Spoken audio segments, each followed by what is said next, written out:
this is a screenwriter for the recent Batman Assault on Arkham from DC Animated, Heath Corson. Yeah! What's up? Hey. So, Batman versus Superman. What to expect? Well, I don't know about you, and this might be a little controversial, Ash. I was not a huge fan of Man of Steel. I felt like Zack Snyder missed the boat a little bit. I get that a lot. In my mind, Clark Kent is the key to Superman. Clark is who Superman really is. Yeah. In my mind, Superman is the job. Clark Kent is the guy. And it felt to me like the director of that movie wasn't super interested in Clark Kent, the guy. He was really interested in Superman, the action hero, and that's not really the emotional core of the hero for me. So I was left a little cold by Man of Steel. I felt that was not my Superman up there on the screen, and that sort of bummed me out. So in that vein, I'm a little concerned for Batman versus Superman. I think that Ben Affleck will be a great Batman. I was thinking that too. I'm afraid it's going to be a dark, mopey, dismal, sort of dreary movie. It'll have some awesome action sequences and will be very big and cool. But I'm afraid it's not going to have the sort of emotional attachment that I'm going to have with some of the other movies. What about you?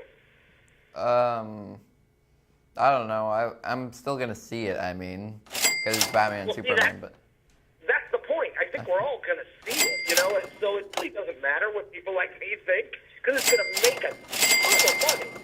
So I think if it was just a Batman movie, I'm still gonna see it.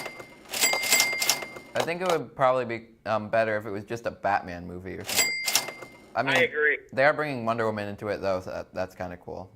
It's kind of cool. Listen, I'm excited to see these characters. I'm excited to see a new Wonder Woman. I'm excited to see Jason Momoa as Aquaman. Like, that's sort of awesome. But at the same time, I'm also bummed that, like, I don't know, I'm worried that it's just going to be loud and not have a real heart, you know? Like, I was really bummed at the third act of Man of Steel when Superman sort of, like, gleefully demolishes Metropolis. Instead of, like, protecting the buildings and protecting the people, he's sort of, like, throwing this guy into the buildings. And I was like, that's sort of not the Superman that I know, you know? The Superman I know would do anything he could to stop Zod from destroying his adopted planet and his people. And maybe not break his neck. Yeah, Superman loves us. That's why Superman dresses up like one of us and walks around. Like, Superman is a big fan of humans. Yeah, it was a little much that Zod went. God. I agree. A little much. And also, why didn't he just put his hand over his eyes? So, what's next for Heath? Well, I'm very excited that I've got Throne of Atlantis coming out in January. This was, if you saw Justice League War, we had a little sort of hint that we were going to be going under the sea and dealing with Atlantis in the next Justice League episode and chapter. So this is a real different take on Aquaman. This is Aquaman Begins. We start with an Arthur Curry, who is a man of two worlds and really doesn't know who he is. He's unfamiliar with himself and his own history, which is kind of fun because I think the audience we're gonna be a little ahead of Arthur, but he has a real interesting journey ahead of him, and we're gonna see him step up and become a hero. And I think that's gonna be a really fun ride to be able to take people on. People were screaming for more Aquaman once they saw Justice League War. So they were like, where's Aquaman? Where's Aquaman? And so now I'm really excited. I had to sort of sit on my hands and not say anything for about a year. And now I'm really excited to say, this is what we were working on. Here's Aquaman. He's coming. And you're going to get a whole pretty much Aquaman-centered movie with the Justice League. So that's really exciting to me. Well, that sounds awesome. I'm glad that you're making everyone realize that Aquaman is not such a boring character that everyone thinks he is. No, he's actually super interesting. He's really awesome. I like the idea that, and I think you're really going to like this version of Aquaman that we do in this movie. It's really a little different, but he's much more of a breeder, and he's really tough.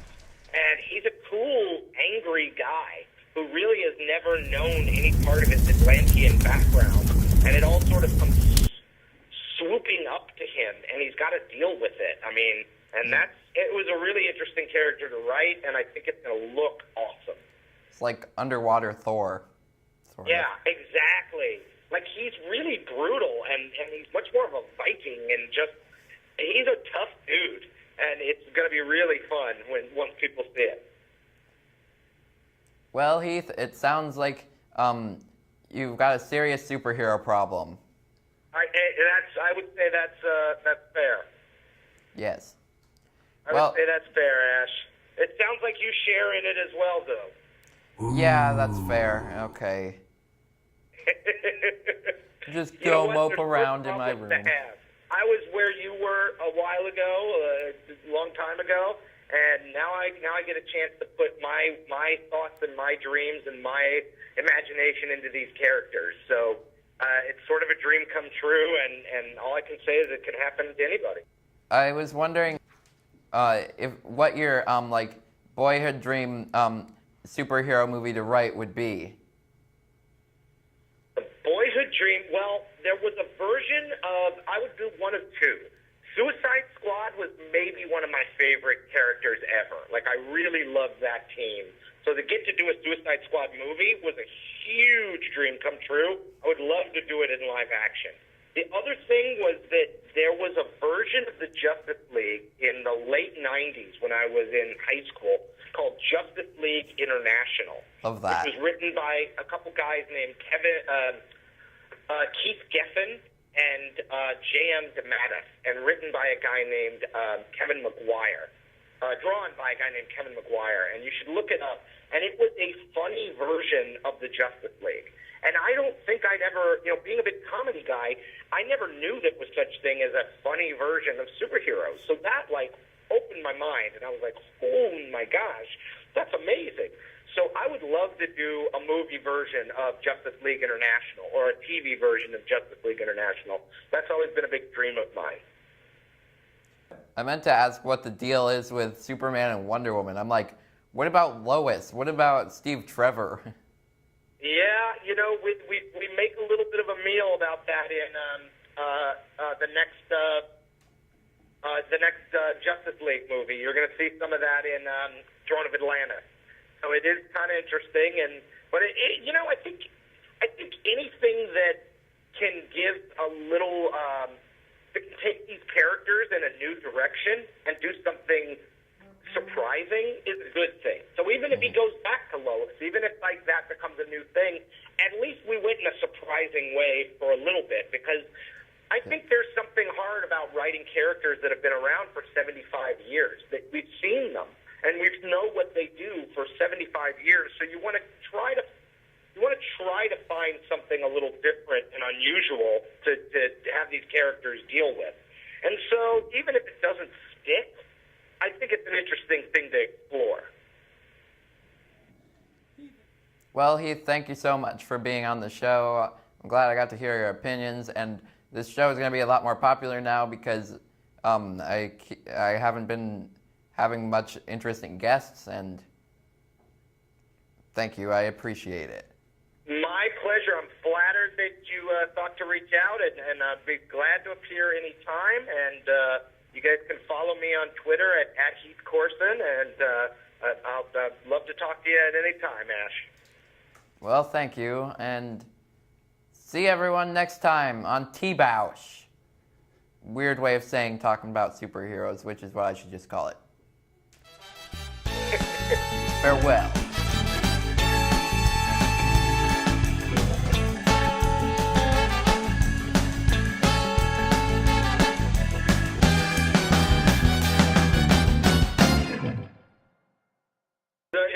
It was a cool episode.